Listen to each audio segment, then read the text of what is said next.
नमस्कार।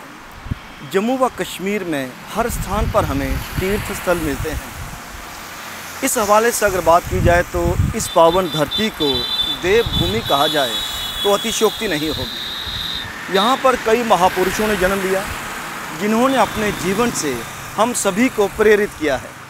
उन्हीं में एक नाम है लोकनायक बाबा जित्तो। उनके बारे में और अधिक जानकारी साझी करने के लिए आपको ले चलते हैं श्यामा चक चिड़ी। आइए चलते हैं।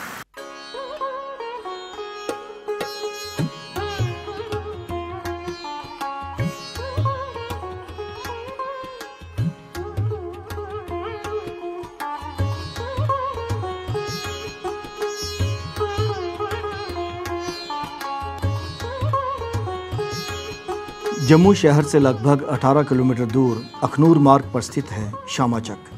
और श्यामा चक में ही है एक बहुत ही पवित्र स्थान झिड़ी, जो बाबा जित्तो के कारण आज ऐतिहासिक विरासत में प्रमुख स्थान रखता है।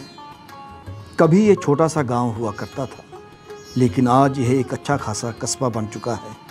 यहाँ पर ज़रूरत की हर चीज़ आसानी से उपलब्ध है। बाबा जित्तो के तीर्थ स्थान के कारण झिड़ी आज दूर दूर तक अपनी पहचान रखता है तथा देश के कोने कोने से श्रद्धालु यहाँ आकर बाबा जित्तो को अपने श्रद्धा सुमन अर्पित करते हैं। डुग्गर प्रदेश के लोक नायकों में बाबा जित्तो का बहुत महत्वपूर्ण स्थान है। अगर ये कहा जाए कि उनके जिक्र के बिना डुग्गर प्रदेश के इतिहास की बात नहीं हो सकती तो गलत नहीं होगा। तो आइए चलें उनसे आशीर्वाद लेते हैं बाबा जित्तो मंदिर।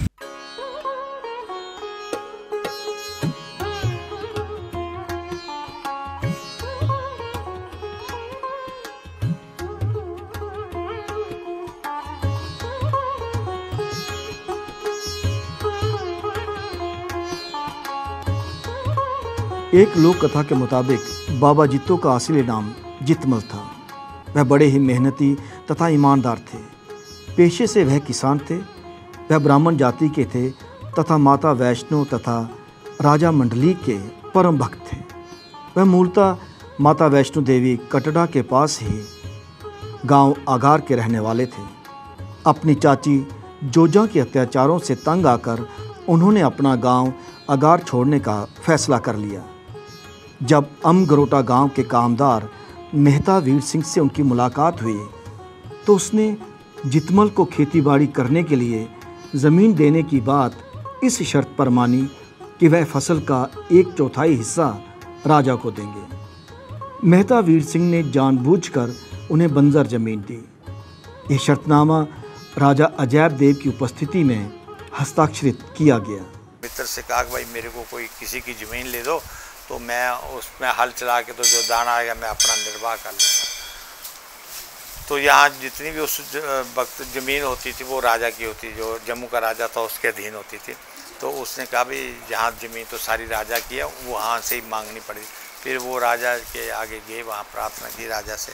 तो राजा ने देखा बाबा जितमल जी को, तो उनको पता लगे कि ये कोई बड़े अच्छे ब्राह्मण हैं, पूजने के लायक हैं और ये कोई शक्ति वाले महात्मा ब्राह्मण है। तो फिर उन्होंने इनकी बड़ी इज्जत मान किया और इन्होंने कहा कि मैं ऐसे कि आओ मेरे से क्या आपको यहाँ आए हैं, क्या मेरे को आप कहना चाहते हैं। तो बाबा जी ने कहा मेरे को ज़मीन चाहिए, ज़मीन दे दो मेरे को, कोई हल चलाने के लिए वहाँ से जो दाना आएगा मैं अपना निर्वाह कर लूँगा। तो फिर उन्होंने उनके आगे बीरी सिंह था जो उनका कारदार, तो उसको उन्होंने बोला, वो जैसे समझ लो रेवेन्यू मंत्री उन्होंने रखा था अपना, तो उनको बोला भाई इनको ब्राह्मण देवता को कोई ज़मीन दे दो चलती। तो फिर जो उन्होंने इनसे अच्छा व्यवहार नहीं किया, उन्होंने एक बंजर ज़मीन जो थी इनको दे दी। मतलब तो उसमें जैसे उसमें कुछ होना तो जंगल था, उनको कहा यहाँ इसको उखाड़ लो, उखाड़ के तो जहाँ इसको बना लो ज़मीन। तो ऐसे चंद दिनों में उन्होंने साफ़ करके तो उसमें हल चलाई, वहाँ पर गंदम लगाई, मतलब कणक जिसको बोलते हैं, गंदम लगाई और वो गंदम बहुत ज़्यादा हुई। फिर वो जब इनको गंदम लगाई तो गंदम बहुत ज़्यादा फसल हुई इनकी, बहुत फसल हुई। लोग देखने जाते थे इनकी फसल को, भाई ये कोई पहाड़ से ब्राह्मण आया, इसकी फसल बहुत अच्छी है। तो फिर वो जब तैयार हो गई तो उन्होंने वो उसको कटवा के काट कूट के तो सारा उसको तैयार किया और उसका जब दाने निकले बोल हुआ तो उनसे राजा से हुआ था कि भाई 1/4 जो है वो राजा के कर्मचारी लेंगे, राजा के खाते में जाएगी, और 75% जो है वो जो हल चलाने वाले को मिलेगी। तो फिर वो जब तैयार होगी तो इन्होंने उनको संदेशा भेज दिया कि भाई अपने हिस्से का जो दाने हैं वो ले जाओ जहाँ से। तो बाबा जी को यही पहले ही किसानों ने कहा था कि यहाँ हमारे साथ बहुत अत्याचार होता है, हमारे साथ बड़ा अन्याय होता है। तो बाबा जी के मन में यह था कि मैं इस अत्याचार के खिलाफ खड़ा होऊंगा जब वक्त आएगा। तो फिर बाबा जी वो अड़ गए, वो कहते भाई नहीं, मैं तो 75% लूँगा और 25% आपको दूंगा, जो मैंने आपसे किया है या सब लोगों से आप करते हो तो ये हम नहीं मानेंगे। उसके ऊपर फिर झगड़ा खड़ा हो गया, वो बाबा जी को माने नहीं, तो फिर वो ज़बरदस्ती भरना शुरू कर दिया उन्होंने, बाबा जी को धक्के धुक्के लगाए। तो बाबा जी ने वहाँ उनको कहा कि भाई अभी भी समझ जाओ, वक्त है, गलत बात मत करो, आप किसानों को बड़ा तंग करते हो, सब किसानों से आप यही व्यवहार करते हो, तो मैं ये व्यवहार नहीं बर्दाश्त करूँगा, ना मैं किसानों से करने दूँगा। तो उस पर जब झगड़ा हो गया, वो नहीं माने जब, तो फिर बाबा जी ने अकेले थे, वो बड़े लोग थे, इन्होंने फिर कहा भाई ये जो आप गंदम ले जा रहे हो, मैं इसमें अपना खून और अपना मांस मिला के दूँगा, अगर आप खा सकोगे। बीर सिंह मेहता साथ में था, तो उन्होंने कहा अगर आप खा सकोगे तो खा लेना, लेकिन मैं ये कर्तव्य अपना जो है मेरा फ़र्ज़ है मैं निभाऊंगा, मैं ऐसे नहीं ले जाने दूंगा, लूटने नहीं दूंगा ऐसे। तो फिर वो बाबा जी ने खड़े होके वहाँ कणक के जो ढेर था, जो बोरियाँ उन्होंने भरी थी, वो भी उन्होंने उल्ट कर दी, गुस्से में आ गए। तो फिर बाबा जी ने अपने आप को कटारा मारा और उस जो दाने का बोल था उसके ऊपर खड़े होके मारा। वो जो कणक थी, गंदम थी, वो खून से भर गई और बाबा जी लाश के रूप में वहाँ शरीर छोड़ के वहाँ पड़ गए। उन्होंने बुआ ने जो दाने थे गंदम के वो वहाँ से उठाए ढेर से, तो उनको बोला भाई जहाँ मेरे पिता को उन्होंने छुपाया है अब वहाँ ले चलो हमें। तो वो दाने जो थे वो उड़ के आगे के चल पड़े। तो बुआ दाती और उनके साथ जो भी सहयोगी थे वो सारे उनके साथ चल के वो दाने यहाँ पर वो सिंबल के दरख्त के साथ टकराए। फिर वहाँ जब देखा तो उसमें उसको ढकना लगाया था, वो फिर वो ढकना खोल के बाबा जी की जो थी लोथ वो निकाली और वो जो थी उनकी फिर वो यहाँ पर उनका संस्कार किया, बाबा जी का यहाँ संस्कार किया। जैसे वो बाबा जी की अग्नि जो थी चिता की बहुत जल प्रज्वल हुई जब, तो फिर उसी में, क्योंकि माता ने उस वक्त माता वैष्णो कहा था जब आप शरीर छोड़ोगे मैं भी छोड़ दूंगी, तो ये बुआ दाती के रूप में थी माता। तो इन्होंने एकदम जब वो जितने भी लोग आए थे साथ में, तो कोई कह रहा था मैं इस बच्ची को पालूंगा, दूसरा कहता मैं इसको पालूंगा, लेकिन बुआ दाती जो थी वो चुप रही। जैसे वो अग्नि पूरे बेग में आई तो वो एकदम दौड़ के तो चिता में माता भी बुआ दाती भी जो समा गई उसमें। बाबा जित्तो ने इसी स्थान पर अपना सर्वोच्च बलिदान दिया। इस स्थान पर उनकी तथा उनकी बेटी बुआ कौड़ी की याद में एक भव्य मंदिर स्थापित किया गया है। जिस तरह से अन्याय के खिलाफ आवाज़ उठाकर उन्होंने जान दी, उन्होंने यहाँ के वासियों के दिलों में अलख जगाई अपने अधिकारों के प्रति। इस तरह वह डुग्गर प्रदेश के लोक नायक बन गए।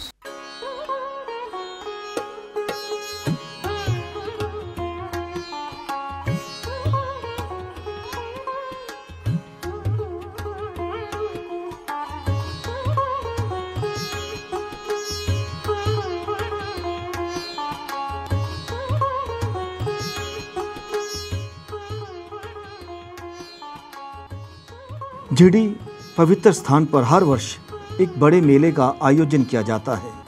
ये मेला अक्टूबर या नवंबर महीने में लगता है, जिसमें दूर दूर से श्रद्धालु आकर शामिल होते हैं। इस मेले में लाखों लोग बाबा जित्तो की समाधि पर आकर अपने श्रद्धा सुमन अर्पित करते हैं तथा लोक नायक बाबा जित्तो से सुखी जीवन के लिए आशीर्वाद लेते हैं। इस मेले में वह सारे लोग भी शामिल होते हैं जिनके पूर्वजों ने उस वक्त बाबा के साथ होते अन्याय को देखा, उस जुल्म के गवाह रहे, पर मूक दर्शक बने रहे, कुछ नहीं बोले और बाबा जित्तो के खून से सनी गेहूं का इस्तेमाल किया।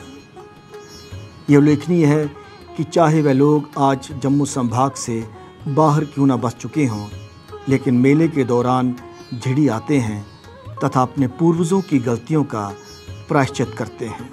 बाबा जित्तो के बहुत ही खूबसूरत और वैभवशाली मंदिर के अलावा यहाँ चिड़ी में उनके नाम पर एक बहुत ही पवित्र स्थान है जिसे बावेद तालाब के नाम से जाना जाता है। इस तालाब पर ऐसी मान्यता है कि बाबा जी की बहुत कृपा है और इसीलिए इसको जादुई तालाब के नाम से भी जाना जाता है। बाबा जित्तो के मंदिर के पास के तालाब को बावेदा तालाब यानी बाबा का तालाब के नाम से जाना जाता है और इसके पीछे का कारण है इसका जादुई होना। ये पक्का तालाब यहाँ देखने में खूबसूरत है, वहीं इसका पानी जादुई है। लोगों की आस्था है कि जो बीमार लोग इस तालाब में स्नान करते हैं उन्हें बीमारियों से मुक्ति मिलती है। विशेषकर त्वचा संबंधी रोगों से जूझ रहे लोग अक्सर यहाँ आकर रोग मुक्त होते हैं। इस तालाब की मिट्टी का भी अपना विशेष महत्व है। ऐसा कहा जाता है कि इसका लेप करने से भी रोगी को बहुत लाभ पहुंचता है। बाबा जित्तो पर लोगों की श्रद्धा और आस्था सिर्फ अतीत की बात नहीं है। जैसे जैसे वक्त गुजरता गया लोगों में श्रद्धा और भी बढ़ती गई। आज झिड़ी में बाबा जित्तो की याद में लगने वाले मेले में उत्तर भारत विशेषकर पंजाब और हिमाचल प्रदेश से भारी तादाद में श्रद्धालु आते हैं। बाबा जित्तो के दरबार में हाजिरी लगाते हैं और मन्नतें मांगते हैं। उनमें ये पूरा विश्वास होता है कि बाबा जित्तो उनकी मनोकामना अवश्य पूरी करते हैं। ये सत्य है कि विश्व में ऐसा कोई भी स्थान नहीं होगा जहां महान लोग जन्म नहीं लेते। ये लोग अपने नेक कार्यों से हम सभी को सार्थक जीवन जीने की प्रेरणा देते हैं और लोक नायक कहलाते हैं। बाबा जित्तो भी एक ऐसे ही लोक नायक हैं जिन्होंने सामंतवादी व्यवस्था के खिलाफ आवाज़ उठाई, अपना सर्वोच्च बलिदान दिया और हम सभी के लोक नायक बन गए। जीवन हो तो ऐसा ही तो मायने भी रखता है। ऐसी ही यात्रा हमें करनी भी चाहिए। यात्रा के इस अंक में अब दीजिए इजाज़त। अगले अंक में हम राह होंगे किसी और सफ़र के। तब तक नमस्कार।